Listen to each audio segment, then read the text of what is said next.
November 24th, 1944. 21st. Bomber Command Headquarters, Saipan, Mariana Islands. The mission briefing room fell silent. Major Robert K. Morgan, pilot of the famous Memphis Belle, now commanding Dauntless Dottie, prepared for takeoff. Brigadier General Emmett O'Donnell, Jr. would occupy the co-pilot seat as mission commander. Target: Musashino Aircraft Engine Factory, Tokyo. Distance: 3,000 miles round trip. Fuel reserves: minimal. 111 B-29 Superfortresses would launch from newly constructed runways carved from Pacific coral. What none of them knew was that this single mission would begin the systematic destruction of an entire nation's ability to wage war. The Pacific War had taught American strategists that Japan's home islands were not just the enemy's final stronghold. They were workshops. Destroy those workshops, and the Imperial war machine would grind to a halt. The Boeing B-29 Superfortress program had consumed more resources than any other weapons system in American history.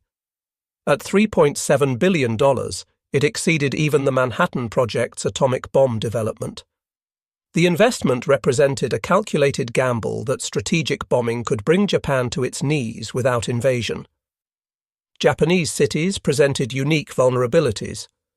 Unlike European cities built of stone and concrete, Japanese urban areas consisted primarily of wood and paper structures. Narrow streets, densely packed buildings, and inadequate firefighting equipment created conditions ripe for catastrophic fires. Industrial production was decentralized across thousands of small workshops embedded within residential districts. Strike the cities, and you would strike the war factories. General Henry Hap Arnold's vision for the 20th Air Force was revolutionary. For the first time in military history, a strategic bombing force would operate independently, reporting directly to the Joint Chiefs of Staff rather than theatre commanders. The B-29s would function as America's third military service before the Air Force officially existed. The B-29 Superfortress stretched 99 feet from nose to tail, with a wingspan of 141 feet. 4 Wright R-3550 duplex Cyclone engines, each producing 2,200 horsepower, could lift 140,000 pounds of aircraft and ordnance to altitudes exceeding 31,000 feet. Pressurized crew compartments, remote-controlled gun turrets, and an advanced central fire control system represented technological leaps that made previous bombers obsolete. Major General Curtis LeMay arrived at 21st Bomber Command on January 20th, 1945. At 38 years old, LeMay had already earned a reputation as the most innovative tactical mind in American strategic bombing. His efficiency reports from the European theatre described him as ruthlessly competent and methodically precise in planning and execution. LeMay's childhood in Ohio had been marked by poverty and determination. He worked graveyard shifts at a steel foundry to pay for engineering courses at Ohio State University. That blue-collar work ethic, combined with an engineer's analytical mind, would transform strategic bombing doctrine. Each B-29 could carry 20,000 pounds of bombs. With proper organization, 500 aircraft could deliver 5,000 tons of ordnance in a single mission. The new M69 incendiary bomb, developed at Harvard University and tested at Dugway Proving Ground in Utah, contained napalm gel that would stick to any surface and burn at 1,800 degrees Fahrenheit. Colonel Thomas Power, commanding the 314th Bombardment Wing, had studied Japanese construction methods extensively. Traditional Japanese buildings used no nails, relying instead on interlocking wooden joints. Tatami mat floors, paper walls, and wooden support beams created structures that would ignite like kindling. A single M69 could destroy a house. Thousands of M69s could destroy a city. Japan's air defense system in 1944 consisted of approximately 375 fighter aircraft assigned to 3 air divisions protecting the home islands. The Nakajima Ki 44, Shoki, and Kawasaki Ki 61. Hien represented Japan's best high-altitude interceptors, but they struggled to reach the B-29s operating above 25,000 feet. Lieutenant General Masakazu Kawabe commanded the Air General Army, responsible for defending Japanese airspace. A veteran of campaigns in China and Burma, Kawabe understood that Japan's fighter force was inadequate against the American bombers. Fuel shortages limited training flights to mere hours per month. Experienced pilots had been lost over the Pacific Islands. Their replacements were teenagers with minimal flight hours. The Japanese anti-aircraft artillery consisted of Type 88 75mm guns with a maximum ceiling of 25,000 feet and Type 3 120mm guns capable of reaching 30,000 feet. But accuracy at maximum altitude was poor, and ammunition supplies were critically limited. Tokyo possessed hundreds of anti-aircraft guns, the densest concentration in Japan, while most other cities had fewer than 100. Japan's greatest vulnerability remained its fire services. Tokyo's fire department operated 280 hand-pump engines and only 3 aerial ladder trucks for a metropolitan area housing 7 million people. Water pressure in most districts was insufficient for fighting large fires. Air raid shelters were virtually non-existent, as the government believed their construction would damage civilian morale. The November 24th attack on Tokyo achieved minimal results, but revealed critical problems. Only 24 of 111 B-29s actually bombed the primary target. The others, fighting powerful jet stream winds, a phenomenon observed by Japanese meteorologists before the war but unexpected by Allied planners, scattered their bombs across the Tokyo metropolitan area. These high-altitude winds, reaching 200 miles per hour, pushed bombers off course and made accurate bombing nearly impossible. 17 aircraft had to ditch or make emergency landings due to fuel exhaustion. Brigadier General Haywood Hansell persisted with high-altitude precision bombing through December and January. Results remained disappointing. Cloud cover obscured targets on most days. The newly discovered intensity of the jet stream scattered bomb patterns across miles of empty countryside.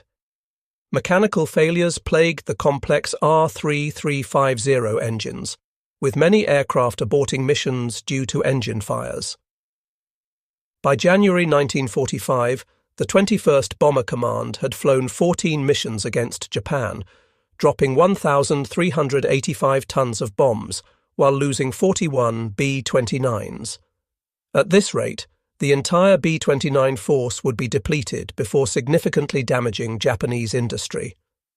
General Arnold's patience had reached its limit. On January 20th, he relieved Hansell and appointed Curtis LeMay as commander of the 21st Bomber Command.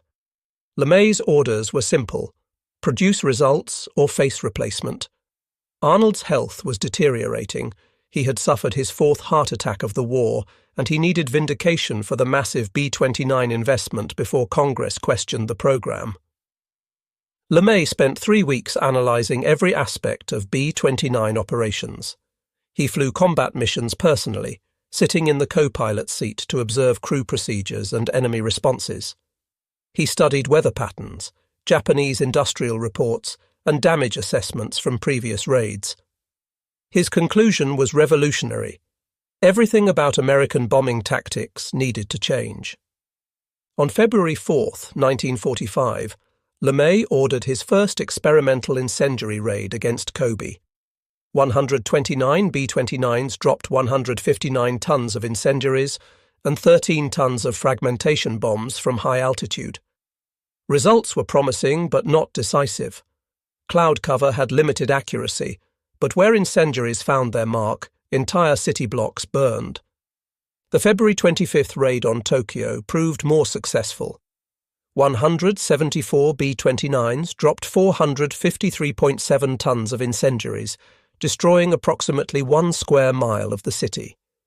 Post-raid reconnaissance showed that fire had succeeded where high explosives had failed. But LeMay knew these results were still insufficient. The breakthrough came from statistical analysis by the Operations Analysis Section. Data revealed that B-29 losses to Japanese fighters and anti-aircraft fire were actually lower at night and at altitudes below 10,000 feet. Japanese night fighters were virtually non-existent. Anti-aircraft guns were designed for high-altitude engagement and could not depress sufficiently to track low-flying aircraft. LeMay made a decision that shocked his staff. The B-29s would abandon their defensive armament except for tail guns. They would fly at night, individually rather than in formation, at altitudes between 5,000 and 9,000 feet. The weight saved by removing guns and ammunition would be replaced with additional incendiary bombs. Each aircraft's bomb load would increase from 5,000 to 12,000 pounds. March 9, 1945, 17:35 local time. The first B-29 lifted off from North Field, Guam. Operation Meetinghouse had begun. 334 superfortresses from the 73rd, 313th, and 314th bombardment wings would converge over Tokyo in the largest raid yet attempted.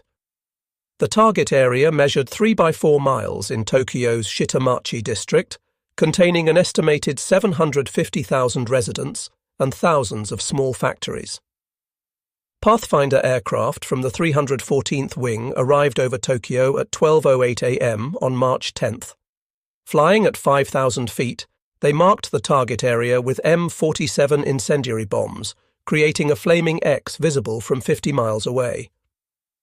The main force followed, dropping their bombs at intervals calculated to create overlapping fire zones. The M69 incendiary bombs functioned exactly as designed. Each 500-pound cluster broke apart at 2,000 feet, scattering 38 individual bomblets across a 500-foot area. The bomblets punched through tile roofs and ignited 3 seconds later, spraying napalm gel in 100-foot arcs. Within 30 minutes, hundreds of individual fires had merged into a general conflagration. Surface winds of 45 miles per hour, generated by an approaching cold front, transformed the fires into a firestorm. Temperatures at ground level exceeded 1,800 degrees Fahrenheit. The superheated air created massive updrafts that tossed B-29s like toys, forcing pilots to fight for control. Several aircraft returned with their aluminum skin surfaces warped from the heat. By dawn on March 10th, 15.8 square miles of central Tokyo had been reduced to ashes. Conservative US estimates placed the death toll at 83,793, though Japanese sources suggest the figure may have exceeded 100,000. Over 40,000 were injured and more than 1 million left homeless. It was the deadliest air raid in human history. The success of Operation Meetinghouse transformed American strategy overnight. LeMay immediately planned follow-up raids while his intelligence officers assessed the psychological impact on Japanese leadership. Radio intercepts indicated panic within the Japanese government. Emperor Hirohito personally toured the devastated areas, reportedly weeping at the destruction. On March 11th, 313 B-29s struck Nagoya, destroying 2 square miles of the city. March 13th saw 274 superfortresses attack Osaka, creating a firestorm that consumed 8 square miles. March 16th brought 331 bombers to Kobe, destroying 3 square miles. March 19th concluded the 10-day blitz with another Nagoya raid involving 290 aircraft. In 10 days, Vectiyant Bomber Command had destroyed 32 square miles of Japan's 4 largest cities, killed over 150,000 people, and made millions homeless. But the cost was becoming apparent. Crews were exhausted. Maintenance units worked around the clock to keep aircraft operational. Most critically, the command had exhausted its supply of incendiary bombs. Japanese response evolved rapidly. Fighter pilots developed ramming tactics, deliberately crashing into B-29s in suicide attacks. Anti-aircraft batteries repositioned to engage low-altitude targets. Civil defense units distributed sand and water buckets to residents, though these proved useless against napalm. Japanese propaganda began preparing the population for the decisive battle for the homeland. The Okinawa invasion in April forced a temporary shift in B-29 operations. From April 17th to May 11th, the Superfortresses flew 2,104 sorties against Kyushu airfields to suppress kamikaze attacks on the invasion fleet. These tactical missions frustrated LeMay, who believed continued strategic bombing could force surrender without invasion. May 23, 1945, marked the resumption of strategic firebombing with new intensity. LeMay now commanded 510 operational B-29s, organized into 5 bombardment wings. The 58th Wing had transferred from China-Burma, India, and the 315th Wing had arrived with specialized radar-equipped aircraft for night operations. The May 23rd raid sent 558 B-29s against Tokyo, the largest formation yet assembled. Pathfinders marked multiple aim points across the southern districts untouched by the March raid. The bombers dropped 3,646 tons of incendiaries, creating multiple firestorms that merged into a single conflagration covering 5.3 square miles. May 25th brought the climactic raid. Nearly 500 to 600 B-29s returned to Tokyo, targeting the governmental district around the Imperial Palace. Though the palace itself was off-limits by order of Secretary of War Henry Stimson, the surrounding ministries and military headquarters were legitimate targets. The raid destroyed another 16.8 square miles, effectively eliminating Tokyo as a functioning capital. The sight of hundreds of superfortresses over Tokyo in daylight shattered Japanese morale. Pilot Tsuneo Hitoshi of the 244th Fighter Squadron later wrote, "We could only watch helplessly as they destroyed our city. There were too many to attack, like trying to stop a tsunami with your bare hands." By late May, 21st Bomber Command was launching raids of 500 or more B-29s every other day. Yokohama, Kawasaki, and smaller cities fell to the incendiary onslaught. Japanese air opposition had virtually ceased. Most remaining fighters were being hoarded for kamikaze attacks during the anticipated invasion. By August 1945, the B-29 force had grown to over 1,000 aircraft operating from the Marianas. 66 of Japan's largest cities had been attacked, with 180 square miles of urban area destroyed. Conservative estimates placed civilian casualties at least 330,000 dead and 500,000 injured, with 8.5 million people homeless. Japanese industrial production had collapsed. Aircraft manufacturing fell to 10% of 1944 levels. Oil refining ceased entirely after precision raids destroyed storage facilities. The dispersed cottage industries that produced components for military equipment were buried under the rubble of residential districts. The psychological impact exceeded physical destruction. Prince Fumimaro Konoe, former Prime Minister, wrote in his diary, "The people are exhausted, industry is destroyed, and we face starvation. The B-29s have accomplished what our enemies' armies could not. They have brought the war home to every Japanese citizen." American losses totaled 414 B-29s from all causes, with approximately 2,600 airmen killed or missing. The loss rate of 1.38% per sortie was far below the 5 to 10% rate suffered by B-17s and B-24s over Germany. The B-29 campaign fundamentally changed warfare doctrine. For the first time in history, strategic bombing had brought a major power to the brink of surrender without ground invasion. The United States Strategic Bombing Survey concluded that Japan would have surrendered by November 1945 without atomic bombs or invasion, solely due to the conventional bombing campaign and naval blockade. The campaign's effectiveness stemmed from multiple technological advantages. The B-29's range allowed strikes from bases beyond enemy reach. Radar bombing capabilities enabled accurate attacks through cloud cover. The M69 incendiary bomb proved devastatingly effective against Japanese construction. Central fire control systems allowed reduced crew sizes, maximizing aircraft numbers.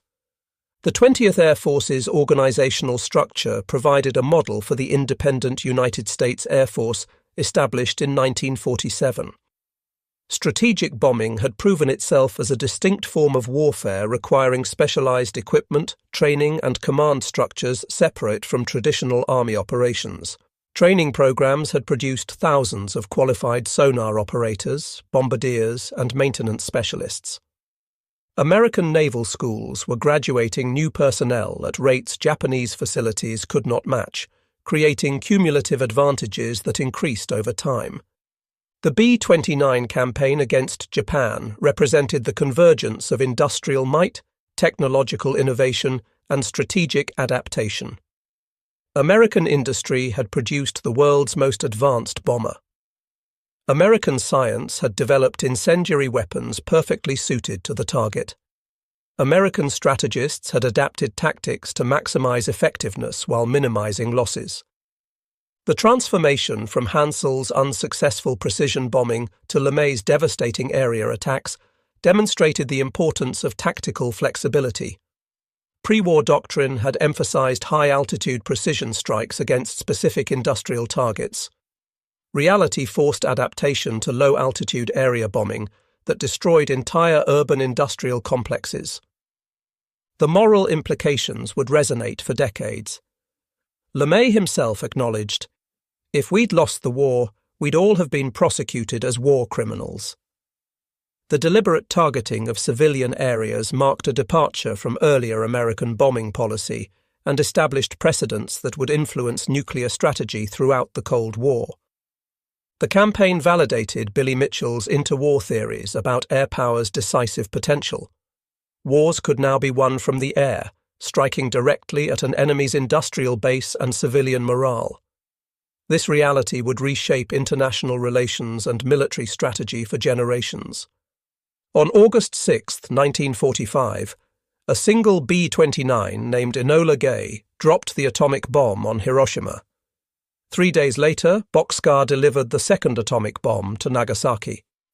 These specially modified silverplate B-29s represented the campaign's ultimate expression, a single aircraft delivering destruction equivalent to hundreds of conventional bombers. Japan surrendered on August 15, 1945. On September 2nd, as Japanese officials signed surrender documents aboard USS Missouri, 462 B-29s flew over Tokyo Bay in a final display of American airpower.